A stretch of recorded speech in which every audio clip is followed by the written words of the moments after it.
discussed by many. Welcome to the Deep Dive. Today we're doing something a little different. You sent us just one source, a YouTube interview with Tim Wise on Brother Ali's podcast, the Travelers Podcast, and let me tell you, it is packed. Oh, yeah? With insightful observations on race identity and the costs of challenging power structures. It really is. Luckily, we have our expert here to help us break it all down. Happy to be here. Ready to get into it. Absolutely. This interview covers so much ground. Yeah. From Wise's personal journey to broader social dynamics. It's going to be fascinating to unpack. Okay, so first let's rewind a bit to Wise's early influences.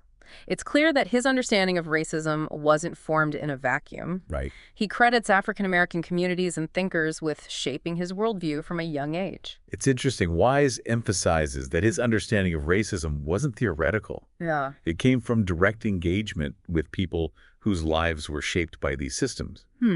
He even talks about converting to Islam while living in an African-American inner-city community. This wasn't just intellectual curiosity for him. It was about connecting with lived experiences vastly different from his own. He mentions Jane Elliott, the educator, known for her controversial blue eyes, brown eyes exercise, as a crucial early influence. Oh, yeah, she's an important figure. He says she was the first white person he heard speaking authentically about racism, and that clearly had a profound impact on him. It makes you think. I wonder, from your perspective, how important is it for people, particularly those in positions of privilege, to seek out and learn from those with different lived experiences? I think Wise's story really highlights that. Yeah. It's one thing to read about injustice. It's another to hear directly from people who have experienced it firsthand. Right. It challenges our assumptions, expands our empathy, and ultimately helps us to see the world in a more nuanced and compassionate way. And this emphasis on lived experience really ties into his concept of accountability. Yes. Particularly for white people engaged in anti-racism work. He's not a fan of the just speak your truth approach. Right. He pushes back against that idea quite strongly. Yeah. Wise argues that true accountability goes beyond individual expression. It demands a critical awareness of your position, your influence, and the potential impact of your words and actions, particularly if you hold a position of privilege. So it's not enough to just say what you believe. What? It's about understanding how your beliefs and actions might affect others, especially those who have historically been marginalized or silenced. Exactly. He gives a powerful example of this when discussing the role of white artists. Oh, yeah. For them, accountability isn't simply about expressing their personal experiences. Right. It's about using their platform to amplify the voices of those who haven't had the same opportunities. It's about using your privilege for good. That's a really concrete way to think about accountability, and it makes me think about Brother Ali's perspective on the role of art in social change. He talks about conveying truth within a framework of beauty, love, and service. That's a really interesting point. Yeah. It suggests that art, at its best, can be a force for transformation, not just a reflection of the artist's own inner world. It can be a way to connect with others, to build empathy, and to inspire action. It makes me think that both Wise and Ali are pushing back against the idea that art should be solely about self-expression. I think so. It seems like they're both advocating for a more conscious, more engaged approach to creativity, one that considers the impact and potential of art to move people towards justice and understanding. Absolutely. They both seem to be pushing back against the idea of art existing in a vacuum, separate from social context and responsibility. And here's where things take a bit of a turn. Both Wise and Ali admit to feeling a sense of false hope after the 2020 uprising. Yeah. They initially saw it as a turning point, but then reality set in. I see. Ali even mentions encountering fans at his shows who clearly hadn't grasped the messages of social justice and equality in his music despite the events of 2020. That's such a stark reminder that cultural moments, even ones as powerful as the 2020 uprising, don't necessarily translate to lasting systemic change. Wise talks about the backlash that emerged, the efforts to ban critical race theory and silence conversations about equity in schools. Yeah. It highlights the resilience of systems of power and the ways they push back against progress. It seems like both Wise and Ali had to grapple with the realization that even with heightened awareness and widespread protests, the work of dismantling oppressive systems is far from over. Exactly. They both encountered resistance. Yeah. Both on a personal level and within the larger social and political landscape. Right. It's a sobering reminder that the fight for justice is a marathon, not a sprint. Which leads us to another fascinating aspect of the interview, Wise's journey as an anti-Zionist Jew. From a young age, he felt a deep discomfort with the concept of chosen people and the idea of a Jewish state. Interesting. He even shares a story about questioning as a child why his tzedakah money was being used to plant trees in Israel, and being met with dismissive responses from adults. This anecdote really highlights Wise's early questioning of authority and dogma. Yeah. It speaks to his willingness to challenge even deeply ingrained narratives within his own community. Right. He contrasts the historical context of Zionism, often rooted in fear and exclusivity, with the universalism he finds in traditional Jewish values. Yeah. Which leads to some really interesting points of tension. This is a great place to pause, but we'll pick this thread right back up in the next part of our deep dive. Welcome back. Before the break, we were discussing Wise's personal journey as an anti-Zionist Jew and how it challenged traditional narratives within his own community.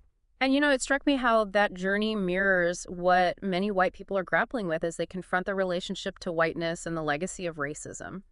It's that process of questioning inherited identities and unearthing uncomfortable truths about systems you've benefited from, even if unintentionally. It's a parallel Wise himself draws in the interview. He argues that both journeys involve peeling back layers of ingrained narratives and confronting the often painful realities behind those narratives. It's about understanding how systems of power, whether they're based on race or religion or nationality, shape our understanding of ourselves and the world. And that can be really unsettling, can it? Yeah, it can. To realize that your own identity is intertwined with systems that have caused harm to others. It makes me think of Wise's concept of post-traumatic slave owner syndrome. Right. He describes it as the emotional and psychological deadening required to perpetuate systems of oppression, and he argues that it can manifest even in those who haven't directly participated in those systems. He uses a really powerful quote to illustrate this. Oh, wow. Saying, just because you don't use the N-word doesn't mean you aren't shaped by a world where that word has power.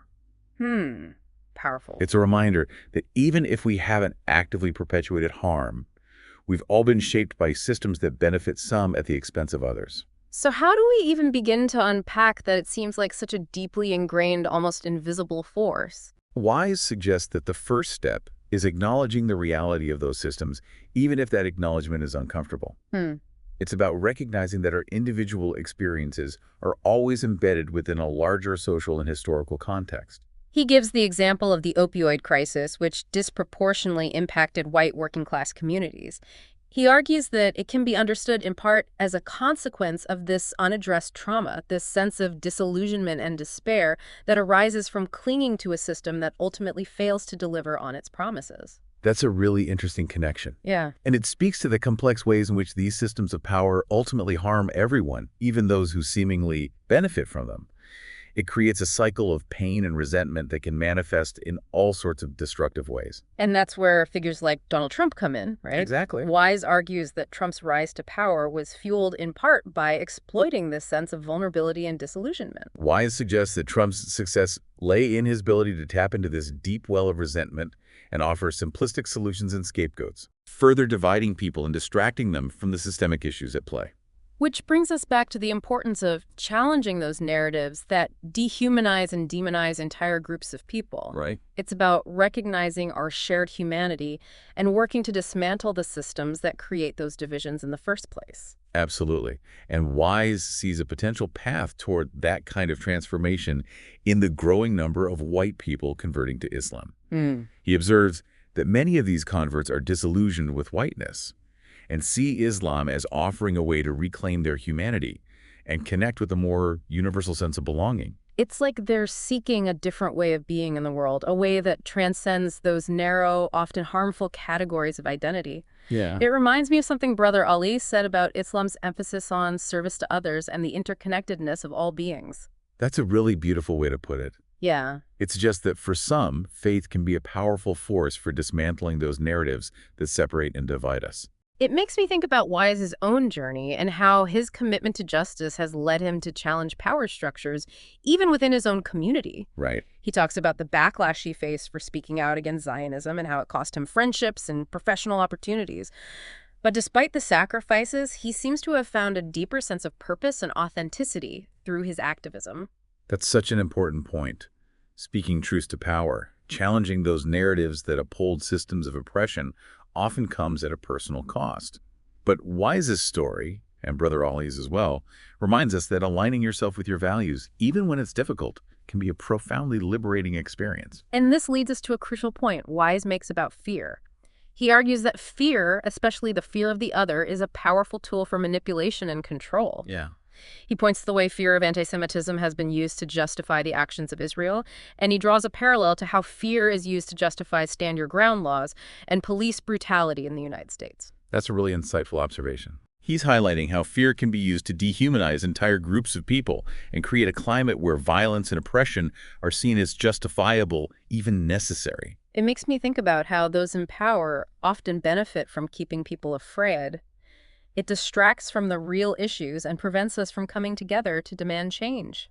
Exactly, and that's why Wise emphasizes the importance of confronting those fears, of challenging the narratives that fuel them, and of choosing compassion and empathy over division and violence. We're going to take another quick break, but when we return, we'll delve deeper into Wise's thoughts on how we can move beyond fear and create a more just and equitable world. Welcome back to The Deep Dive. As we wrap up our exploration of this conversation with Tim Wise, I'm struck by the urgency and clarity of his message. He doesn't sugarcoat the challenges, but he also offers a path forward, a vision of a world rooted in justice and compassion. What I find so compelling about Wise's work is that he connects these large-scale systemic issues to our personal experiences. He challenges us to examine our own roles, even in subtle ways, in perpetuating these systems. He brings up epigenetic trauma. Right, yeah. This idea that the effects of trauma, particularly historical trauma like slavery, can actually be passed down through generations, impacting not just the descendants of those who were directly harmed, but also the descendants of the perpetrators.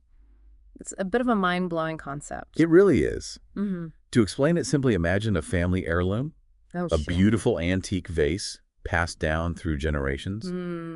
But what if that vase also carried invisible cracks? Tiny imperfections passed down each time it changed hands. I see. Epigenetic trauma is like the trauma of the past leaves a mark not just on individuals, but on their descendants, shaping their biology and even their behavior. It's a way of understanding how the past continues to haunt the present. So it's not just about historical events, it's about how those events continue to shape us, even on a biological level. And Wise argues that this trauma, this legacy of oppression, can manifest in a kind of spiritual and emotional emptiness, a longing for something more. And this is where he sees a connection to the opioid crisis, Yeah. particularly its impact on white working-class communities. He suggests that this epidemic, in part, reflects a desperate attempt to numb the pain of that emptiness, that sense of disillusionment that arises when the system you've been told to believe in fails to deliver on its promises. Which brings us back to the dangers of political manipulation. Wise argues that figures like Donald Trump capitalize on this vulnerability, offering simplistic solutions and scapegoats, further deepening the divides and fueling a cycle of resentment and violence. It's a tactic we see throughout history. Authoritarian leaders thrive by exploiting fear and insecurity, pitting groups against each other, and distracting from the systemic issues that create those very conditions of inequality and injustice. It seems like Wise is saying that the antidote to this kind of manipulation lies in recognizing our shared humanity, in building bridges across differences, and in refusing to buy into those narratives that dehumanize and demonize entire groups of people. Absolutely, and he sees potential for this kind of transformation in the growing number of white converts to Islam. Interesting. He observes that many of these converts are disillusioned with whiteness and see Islam as offering a way to reclaim their humanity, connect with a more universal sense of belonging, and dedicate themselves to something larger than themselves. It's almost as if they're seeking a new spiritual and ethical framework, one that rejects those narrow, often harmful definitions of identity and embraces a more expansive and inclusive worldview. And it speaks to the power of faith to transcend those divisions and to foster a sense of interconnectedness and shared responsibility. Wise doesn't shy away from acknowledging the personal costs of challenging power structures. He talks about the backlash he's faced, the friendships lost, the professional setbacks, all for speaking out against injustice. But despite those challenges, he seems to have found a profound sense of purpose and meaning through his activism. His story is a powerful reminder that aligning yourself with your values, even when it's difficult, can be a deeply rewarding and ultimately liberating experience. So as we conclude this deep dive, the question that lingers for me is, what does this mean for us? How do we take Wise's insights and translate them into action in our own lives? How do we become more aware of the systems we're embedded in and the ways we might be even unconsciously contributing to those systems? It's about being willing to question those narratives we've been taught to accept as truth. It's about listening to the voices of those who have been marginalized and silenced.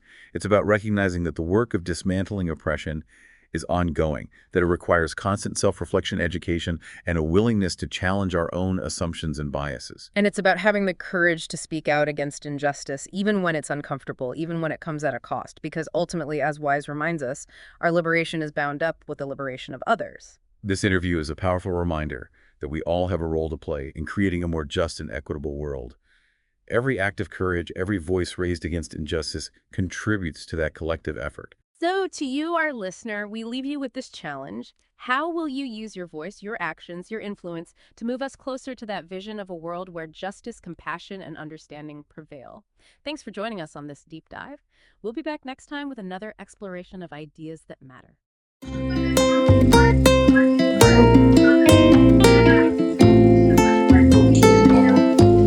are now blessed by many.